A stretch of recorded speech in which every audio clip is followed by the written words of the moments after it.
I believe what it means to be culturally competent as an educator is to ensure that every student of yours has social justice, meaning that they are protected within their own culture, their traditions, and they are given the same equality and resources every other student is given, no matter their background, their culture, what country they've resided in or are from. Another important aspect of being culturally competent as an educator is to embrace the diversity of your students.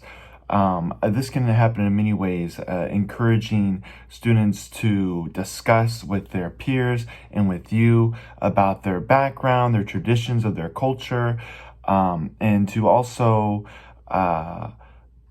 really seek out to understand the student and that student's family's background. I believe I'm currently number 5 on the competence chart, which is cultural competence. And that is because I believe I am very vocal about the need of social justice and the civil rights and the equality of those rights for every student in the classroom. And I also am very big about embracing the diversity of a classroom, not only allowing it, but also embracing it and pushing for it as well. On top of that, I believe I also push for the equality and resources given to poor people groups. To help them be given the resources they may not have been given in the past, to make them equal to other people groups in the school.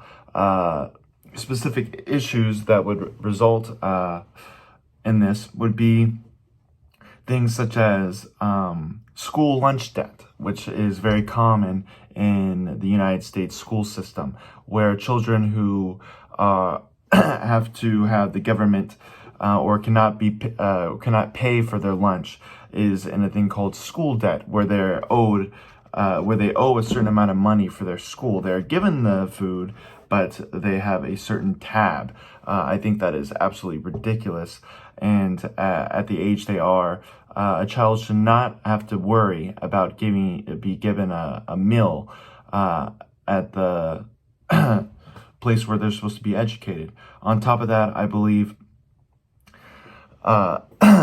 embracing more protocol for anti-bullying on top of more security for our schools. Children should not have to go into public schools and be worrisome if it's safe or not.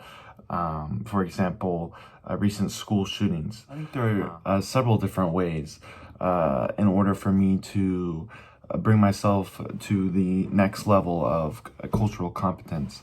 One of those would be to continue to take classes like this, and even as I graduate and become a educator, I believe it is important to continue my growth.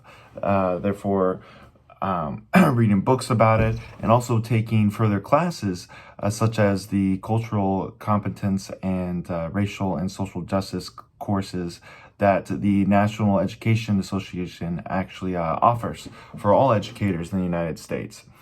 Taking classes like this while I'm already an educator will continue to sharpen my mind on cultural competence and the issues and how to help decrease these issues. I believe a way to better understand my personal biases would be to continue to take a deeper look into myself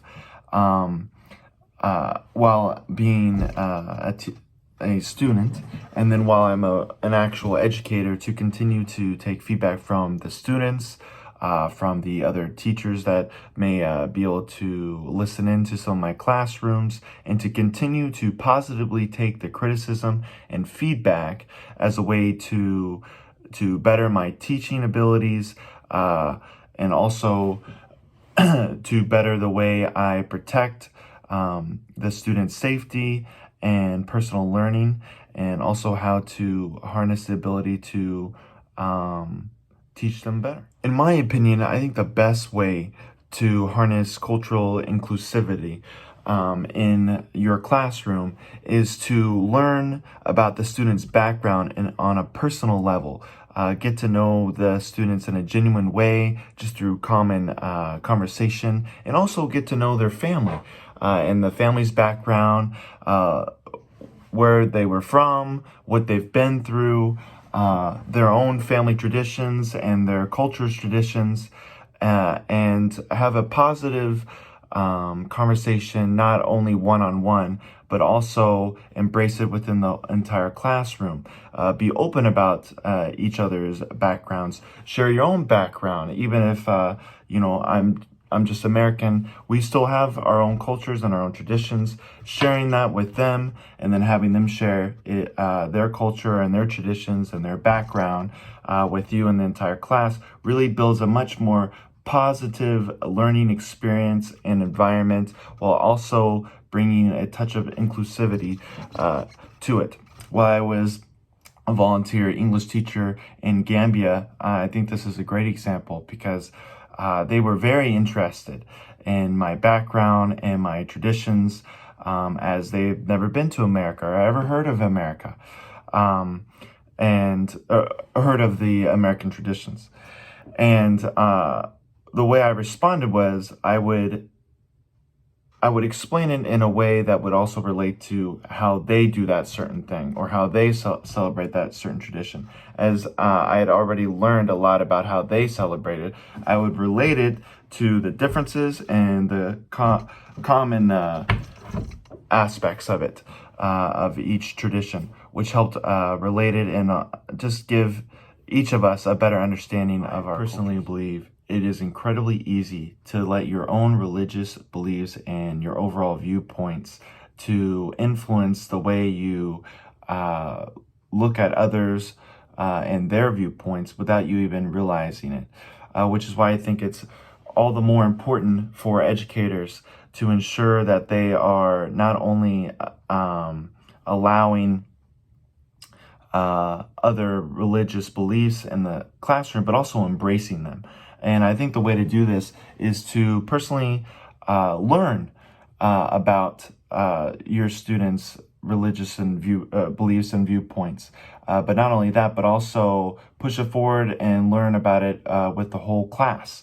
This can be done by learning about their different religious traditions and their holidays.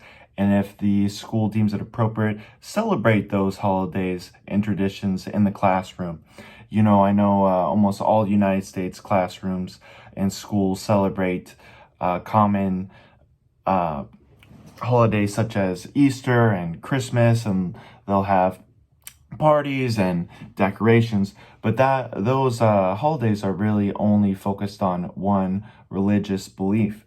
I believe that the American school system and every country's school system should embrace every religion and their traditions and their religious holidays in an appropriate way, whether it is the country's main religion or not.